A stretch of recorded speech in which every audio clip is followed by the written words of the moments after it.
په مرګ د نه مري جانان خوږ دی او بیمار دی پروت وي چې پوښتنې ته ورځمه.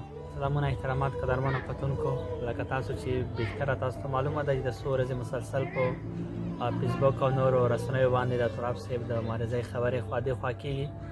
قدرمنو کتونکو، تراب صاحب روغ رمړ دی او تاسو سره به خپلې خبرې شریکې. السلام علیکم درنو هیوادوالو، وطنوالو، قدرمن اوسئ. تاسو بار بار پوښتنه کړې ده له خارج د څومره افغانان دي داخل کې دي، لره پښتونخوا په بره پښتونخوا. زه انشاءالله سهار ډاکټر ته لاړم او د هغوی ډاډ راکړې زما حالت یې انشاءالله ښه کېدو طرف ته روان دی. تاسو د ټول ولس نه، د لر بر ولس نه، د خپلو ملګرو، د خپلو خوښوږو نه د زړه له تاله مننه کوم. تاسو خپله وفا څرګنده کړه، ملګرو ته مو زړونه وویل. تاسو زه انشاءالله دم ګړی ښه یم او کېږم انشاءالله. د ښه نه شم انشاءالله بیا به سره خبره یو ځای کړو. دم ګړی انشاءالله تاسو ډاډه واوسئ. تاسو د کور ودانې غنم و ډېره د دې ملګرو د راتګ نه هم مننه کوم. خوشحاله اوسئ، ښه وخت ولرئ، سلامونه اوسئ. ګرانو کتونکو سلامونه او نیکې هیلې.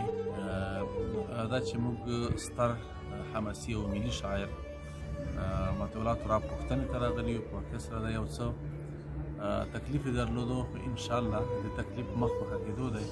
ده ته د الله پاک روح صحت ورکړي. خدای دې بیا هم وکړي چې لا یې هم د شعر او قلم ژبه او څوکه لا همداسې تانده او هڅانده واوسي، تر څو لا هم د قلم پر څوکه او پر ژبه باندې نور ګلونه هم واکړي او د افغانستان د دردېدلي ولس دردونه له تاسو سره شریک کړي.